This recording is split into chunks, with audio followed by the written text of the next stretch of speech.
안녕하세요, 혜연이의 해나입니다. Oi, gente, tudo bem? Então, o vídeo de hoje a gente está continuando com mais uma aula de coreano, videoaula de coreano. E continuando a aula de vogais que a gente tinha começado lá da outra vez, eu quero continuar isso e terminar as vogais principais. Na outra aula eu expliquei sobre as vogais verticais. Sim, aquelas vogais que a haste principal, a haste mais longa, ela ficava do lado direito das consoantes. Então você escrevia primeiro a consoante e depois você escrevia a vogal, certo? E sempre escrevendo de cima para baixo, de esquerda para direita. Lembram disso? Então, na aula de hoje a gente vai ver os outros 5 vogais principais. Só que desta vez eu vou falar sobre as vogais horizontais. As vogais horizontais, mais ou menos na mesma lógica das vogais verticais, elas são o quê? Elas possuem hastes horizontais, certo? E hoje a gente vai ver 5. A primeira dela é O, tá? Ela, além da haste horizontal, comprida, ela tem mais um, tá? Haste pequenininho, vertical, só que acima da haste horizontal, entendeu? E isso a gente chama de O. E como eu disse para vocês que a gente sempre escreve de cima para baixo, de esquerda para direita, você vai escrever primeiro a haste menor e depois você vai escrever a haste maior, tudo bem? Ou vocês devem ter ouvido bastante nas músicas, assim, sabe? Até porque eles ficam oi, sabe? Tem muitas músicas assim. Até aquelas palavras que você fala opa, sabe? O é com U.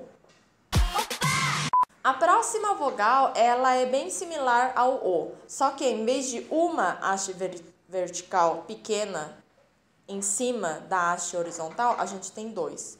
E isso faz com que a gente coloque um izinho na frente do O. Daí a pronúncia fica yo, sabe? Tanto que a maioria, tá? A maioria dos verbos, quando você conjuga no formal, tá? Você vai terminar com yo. Tanto que a gente fala 안녕하세요, 고마워요. Muitas conjugações no formal a gente acaba terminando com yo. Claro, apesar de no dia a dia a gente não pronuncia yo, sabe? A gente pronuncia yo, que foram uma das vogais que a gente viu na outra aula. Só que isso é a mesma coisa que a gente fazer assim. Ah, as palavras que terminam com o, às vezes você pronuncia com u, certo? Ó, certo ou certo? Entenderam? A próxima vogal é o U. U também, como a vogal horizontal, a haste principal, ela é horizontal. E ela tem uma outra haste vertical, pequenininha, menor, né? Só que embaixo da haste horizontal. Ó, O e Yo eram em cima da haste horizontal. Agora é embaixo, tá? E claro, a gente vai escrever de cima para baixo, de esquerda para direita. Então, desta vez, você vai escrever primeiro a haste maior e depois você vai escrever a haste menor, tudo bem? E isso tem a pronúncia de U, tá? É bem parecido com U em português mesmo, tá? U. E a gente, quando que a gente utiliza U? Quando a gente fala usan, sabe? Usan é guarda-chuva e a gente escreve U. Ou quando você fala uyu, que significa leite. A próxima vogal é U. Na mesma lógica, é o U, só que adicionando um izinho na frente, sabe? E, assim como o Yo, ele segue a vogal anterior e quando antes a gente tinha U, você vai acabar colocando mais um haste vertical. E isso faz com que a vogal saia com som de U, tá? E o a gente tem vários também. Quando a gente fala o U, sabe?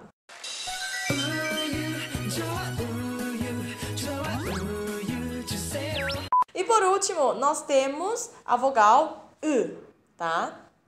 Apesar de eu ter feito primeiro as 5 vogais verticais e agora as 5 vogais horizontais, a ordem não é essa, tá? Eu queria deixar bem claro isso para vocês. Temos 4 vogais verticais, temos 5 vogais horizontais e depois a gente finaliza com I, que é a última vogal vertical, tudo bem? E continuando e voltando na nossa última vogal horizontal, ela é E. Ela é simplesmente só aquela haste comprida horizontal, tá? E a gente pronuncia E, tá? Eu sei que essa pronúncia meio que não existe em português e deve ser meio difícil para vocês, mas sabe quando você faz ui, sabe? Eu sei, a gente acaba escrevendo e muitas pessoas falam ui, sabe? Mas tentem fazer um ui, sabe? Tipo aquele de nojo, sabe? Isso vai dar muito certo, tá? E todas as vogais, gente, diferentemente do português, a gente nunca consegue escrever uma sílaba apenas com a vogal. Como eu disse na primeira aula, quando eu mostrei a estrutura de vogais para vocês lembram disso? Então, tá, Oni, mas como é que eu escrevo então? Se eu quero escrever o, you, por exemplo. Pra mim, eu só tô ouvindo vogal. Como é que eu escrevo isso? Então, gente, a gente tem uma consoante neutra, tipo o H, entendeu? Que é representado por uma bolinha, bem bonitinha, tá? E você sempre vai acompanhar as vogais deste consoante, para você escrever somente o som, assim, sabe? Então, quando você for escrever o, you, os dois vão ter a consoante bolinha, que é o consoante ian, em cima das vogais. Tudo bem? Então, a aula de hoje foi isso, gente. Eu espero que vocês tenham gostado, tenha sido muito útil para vocês. Follow me também nas outras redes sociais como Facebook, Twitter e Instagram. E não se esqueçam de curtir o vídeo, compartilhar com todo mundo e escrever, deixar embaixo aqui as suas dúvidas, seus elogios, as suas sugestões. Tudo bem? Então foi isso, gente. Até o próximo vídeo. Tchauzinho!